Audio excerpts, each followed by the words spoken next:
अपने मन को कैसे समझें, इससे उन कार्यों को कैसे करवाएं जो करने आपके लिए आवश्यक हैं। आपने बचपन में एक कहानी सुनी होगी, एक जिन की, जो कि अपने आका की सारी विशेष पूरी करता है। आका मतलब मालिक। आपने इस कहानी को सुना तो बहुत बार, पर इसे समझ नहीं पाए, क्योंकि अगर समझ गए होते तो आपको इस वीडियो को देखने की आवश्यकता ही नहीं होती। पहले शुरुआत में जिन लोगों ने इस कहानी को नहीं सुना है, शॉर्ट में मैं इस कहानी के बारे में बता देता हूं। उसके बाद धीरे धीरे आपको ये समझ आने लगेगा कि हमारा मन कैसे काम करता है। एक बार किसी व्यक्ति को एक चिराग मिलता है। वह उस चिराग को घिसता है और उसमें से एक जिन निकलता है। जिन उस व्यक्ति से कहता है कि आज से आप मेरे मालिक हो और मैं आपका गुलाम। जो आप मुझसे कहेंगे वो मैं करूँगा, पर मेरी एक शर्त है, आपको मुझे काम बताते रहना पड़ेगा। अगर आपने काम बताना बंद कर दिया तो फिर मैं वो करूँगा जो मेरा मन करेगा। उस जिन की बातों को सुनकर वह व्यक्ति बड़ा खुश होता है और कहता है ठीक है। वह व्यक्ति उस जिन से कहता है कि मेरे लिए महल बना दो। जिन कुछ ही क्षणों में महल बना देता है। व्यक्ति कहता है कि मुझे सुंदर स्त्रियां चाहिए। जिन सुंदर स्त्रियां ले आता है। व्यक्ति कहता है कि मुझे खाने के लिए स्वादिष्ट भोजन चाहिए। जिन स्वादिष्ट भोजन ले आता है। इसी तरह से वह व्यक्ति जो कुछ भी उसे चाहिए होता है सब जिन से मंगवा लेता है। उसके बाद जिन उससे कहता है, मालिक जल्दी मुझे काम बताओ, मैं बिना काम करे नहीं रह सकता। अब वह व्यक्ति सोचता है कि अब मैं इसे क्या कार्य बताऊं। मुझे जो भी कार्य करवाने थे वो तो मैं करवा चुका हूं। अब ऐसा क्या है जो इसे मैं करने को दूं।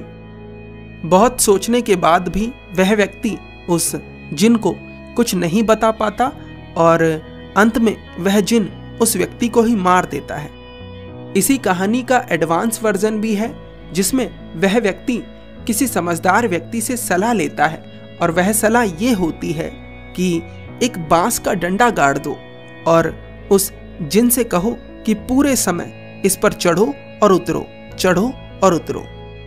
अब समझने वाली बात यह है कि 99% लोग पहले वर्जन में ही फंसकर रह जाते हैं और 1% लोग सेकंड वर्जन तक पहुंचते हैं। जिन आपका मन है, जिसके भीतर असीमित क्षमताएं हैं, जिसे आप कुछ करने को दे ही नहीं रहे हैं। इसीलिए इसका जो मन कर रहा है यह वही कर रहा है और अंत क्या होगा, अंत में ये आपको ही मार देगा। आपने बहुत बार सुना होगा कि नाम जप करो। नाम जप के भीतर बहुत शक्ति है। राम राम राम, राधे राधे राधे, कृष्ण कृष्ण कृष्ण, या जो भी नाम आप जपते हैं। नाम जप के भीतर इतनी शक्ति क्यों बताई जाती है?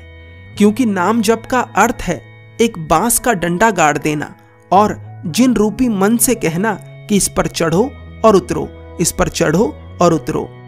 नाम जप बिल्कुल ऐसा ही है कि आपके पास एक जिन है जो कि हर समय कुछ कार्य करना चाहता है, पर आप हर समय तो उसे कोई कार्य नहीं बता सकते।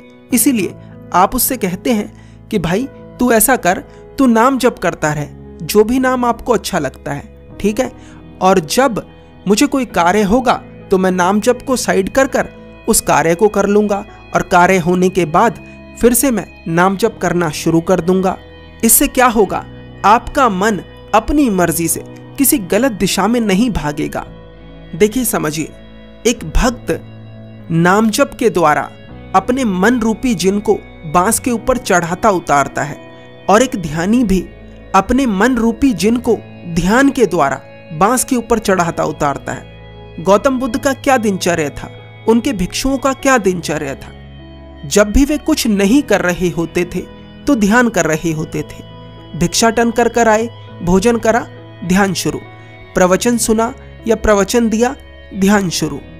सोने से पहले ध्यान शुरू, उठने के बाद ध्यान शुरू। मन रूपी जिन को अपनी मर्जी से कुछ करने का समय ही नहीं दिया।